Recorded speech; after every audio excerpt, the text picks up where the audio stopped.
So they do what they say they're going to do. So the financial environment inside the NHS actually is quite difficult. So I just told you there's going to be a 0.4% increase. Well, actually, there are a number of factors that make that start to look pretty small indeed. There's about a 1% increase because the population's getting older, because there are demographic differences. There's about a 2 to 3% increase because of medical advances. We live at an amazing age where our researchers, our scientists, our clinicians are developing things every day of every week, and that increases costs. Prices go up. Anybody got a gas bill recently? Bloody outrageous. They just made billions of pounds. Anyway, there we go. My politics are starting to show, and that's what we're trying to do. VAT applies. It's gone up for the rest of you. It's also going to impact on the NHS. National insurance, that's going up. Incremental drift. Agenda for change. Who's on agenda for change? You could. One of you. Two of you. What happens to providers who have staff on agenda for change? I'm not saying it's right or wrong, I'm just asking you to tell me. What happens every year? The price goes up, it costs more. It used to. Maybe, yes, it may do. The point I'm making is, if you don't do something, it goes up. So nothing, if you don't do anything, the cost goes up. And then there are unexplained demand changes. So things, unintended implications of the system. So, for example, we're withdrawing back from targets on A&E, and what we're seeing is this burst of activity across the system. And they're difficult to explain, but they cost money. And then there are what I call self-inflicted pressures inside NHS trusts and foundation trusts. So there's a 10% increase in if you like, the insurance costs. Readmission fines. This government's going to fine providers if people are readmitted within 30 days. I think that's a good idea because local government is reducing jobs, so all the car parking attendants are going to lose their jobs, but they're going to reappear inside the NHS, standing outside, counting people, making them in readmission. I'm being a little facetious, but that's a cost. Let's hope to hell they don't apply that to mental health. I think people will suffer. And then there's an emergency activity gap. So there's activity, not elective activity, but emergency activity that comes into the system, which can peak and cost money. I've already mentioned social care. That's inside the NHS. So what you're actually seeing is the NHS having to save £20 billion to stand still. Even though it's been given 0.4% of an increase, those 2 or 3 slides, if I boil them down to a key message, the NHS has to make savings to stand still. Then there are indirect impacts on the NHS. So across other government departments, there have been really heavy saving targets given. I'm not going to steal the thunder of the speaker after dinner, who will talk about local government, but local government have been hit incredibly hard. 26% reduction in their central funds. But also the Ministry of Justice has had a 23% cut applied to it. Now, the offender system, local government, the benefits we give people, all of those things impact indirectly on mental health care. So not only does the NHS have to find 20 billion to stand still, it also will be impacted on by the cuts and efficiencies that go on elsewhere around the system. Tell me what percentage of a mental health provider's costs are staff and non-staff. If 100% is all the costs, how much is spent on electricity and buildings and chairs, and how much is spent on actually paying staff? 80%. We've got 80% here. It's about 70–75%.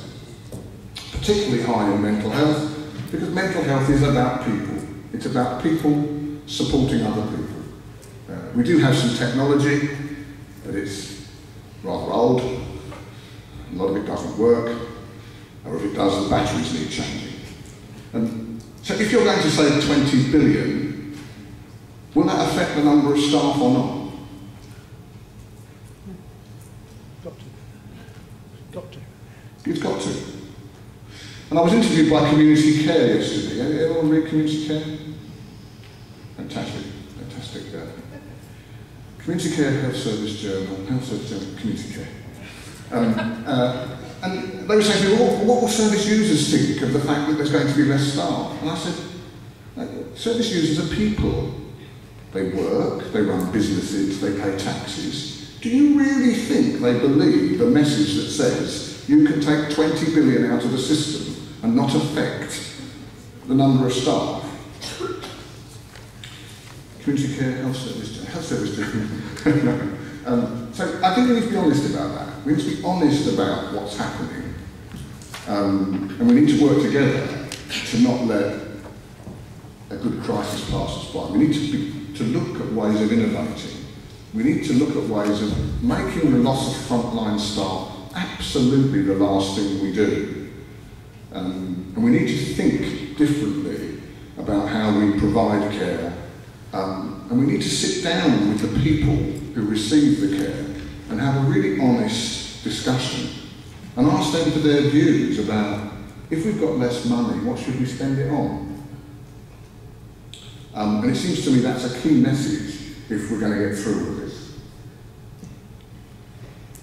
Now I'm going to very quickly go through the mental health strategy. You've got it here as a summary.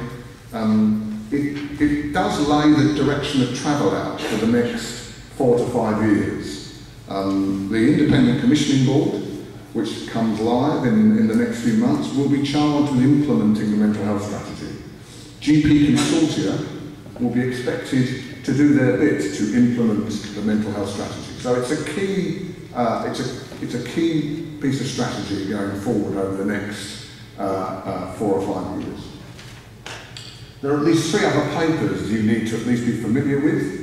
I would suggest you, of course I would suggest you go to the NHS Confederation's summaries of all of these. That's my end of my advertising. But you need to read these other documents. The white paper, Equity and Excellence, that's the one that tells you all about the changes in the NHS. A really important paper, Healthy Lives, Healthy People, that's the Public Health White Paper. Very important document, very pro-mental health. Talks about, in England, having a public health strategy. And really for the first time, a joined-up nationwide public health strategy. And then Vision for Social Care, Capable Communities, Active Citizens, which is, if you like, a consultation on, not if you like, it is a consultation on social care. All of those things need to be seen together because they form part of the building blocks that are going to deliver the mental health strategy. The mental health strategy is based on outcomes. We're moving away from targets to outcomes. Some clever wag is going to ask me before I leave here, what's the difference between an outcome and a target? But we are moving to a system that is driven by, held accountable by outcomes. And there are at least three outcome frameworks. And mental health sits right in the middle. So there's the adult social care framework, there's the NHS outcome framework, and there's the public health framework. And for us to deliver an effective system to support people with mental health problems, all of those outcomes mean something. The strategy has 2 underpinning aims: to improve mental health and well-being of the population, and to improve mental health outcomes for people with mental health problems. That's important. Previous policies have really only focused on helping people who are already ill. This document says that just like we have public health strategies for drinking and for tobacco and for obesity, we need to have a strategy that encompasses mental health. We need to help people remain well, to have good mental health and well-being. And there's a lot of evidence, people will tell you there isn't, there's a lot of evidence that shows you can make a difference. And if you want to go to one place where that's well described, There's a document called mental health capacity, and I can make sure that's available. And it's a huge review of what works and what doesn't work around well-being and resilience.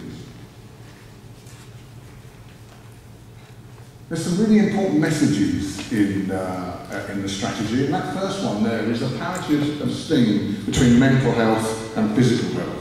Paul Burstow has said repeatedly that people should have the same expectations of their mental health care that they have of their physical health care. In a list of things we should hold them to account for, that's one of the main ones. And he's absolutely right, isn't he? Why should we have different expectations of the mental health care we deliver as against the physical health care we receive? There's a significant focus on inequalities. I'll come back to inequalities perhaps later if I've got time. The strategy is not intended to be directive. It is about localism. It is about allowing local services to be free to innovate. That's both an opportunity and a risk. In a world where outcomes count, the strategy has poorly developed outcomes. So how do you hold government, how do you hold GPs to account to deliver on these outcomes whilst giving them the freedom to innovate? And that's a major challenge for the document. There's also a key role for local authorities for health and wellbeing boards, because they've been charged with a not insignificant responsibility, and that's helping to drive further integration across health and social care in different parts of the system.